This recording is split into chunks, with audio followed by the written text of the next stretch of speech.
Hello everyone, it's Rosalind at Pond's Edge Designs again. I'm back and I'm working on a new project. I'm using Tila beads, which I've used before for some other items. And this time I'm going to make a necklace. And I wanted to show a little bit about how to decide on a color. There we go. So I basically have, this is going to be the focal point of the necklace. It's a polymer clay piece, and as you can see, on this side of the piece, we have purple, we have some pink, a little touch of yellow, and some blue. The purple, of course, is the dominant color, and then the pink is the next dominant color.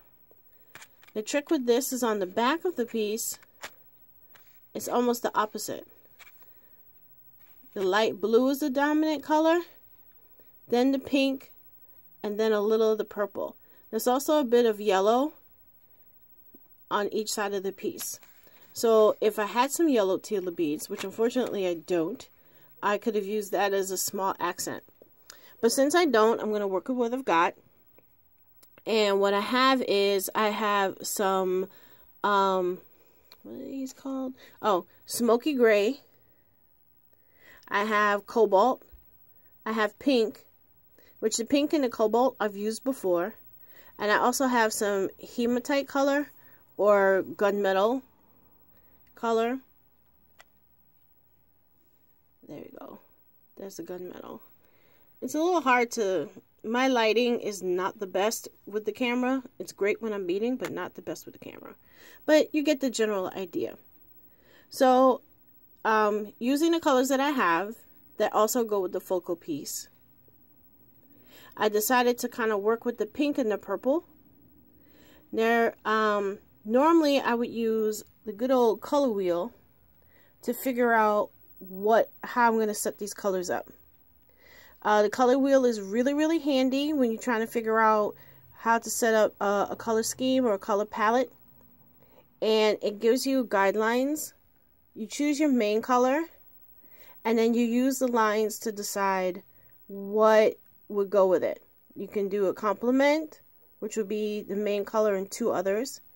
You can do a triad, which would be the main color and two other colors that not necessarily match, but if you use it in the right proportion, would be a good combination.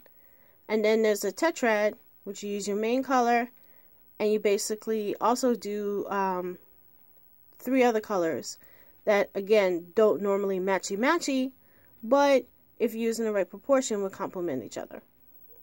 So using the color wheel and using the pink as my main color, the color wheel is actually recommending like a green and a blue, or an orange and a purple, and a green. It keeps kicking me back to green, but I don't have any green.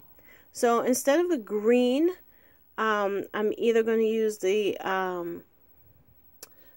gray, or I might use the hematite, or I might go back into the stack and see if I can pick out another color that might be a little funky. But in the meantime, since I'm working with the colors that I have right in front of me, I've picked out some schemes, and I'll probably pick one that would work. The first one I have,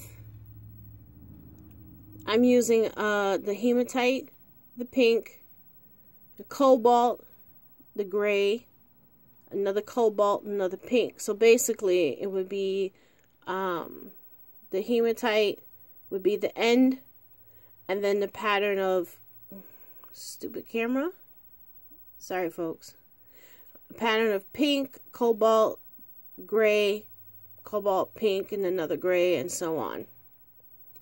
The next one I'm considering is using the hematite and the gray, and then straight up cobalt, pink, and another hematite would be another gray. But I'm not sure if that one's going to work, because it's just too, I think it's too many. Another one I'm considering is using simply the gray and the cobalt and ignoring the pink altogether. And then last would just be using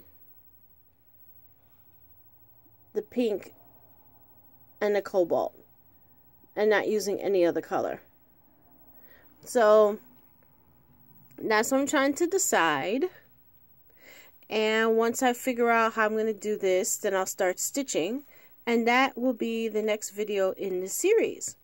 So if you have any questions, hit me up on my Facebook page or follow me on Instagram at Pond's Edge Designs. And I'm looking forward to showing you how this next project's going to come around. See you later.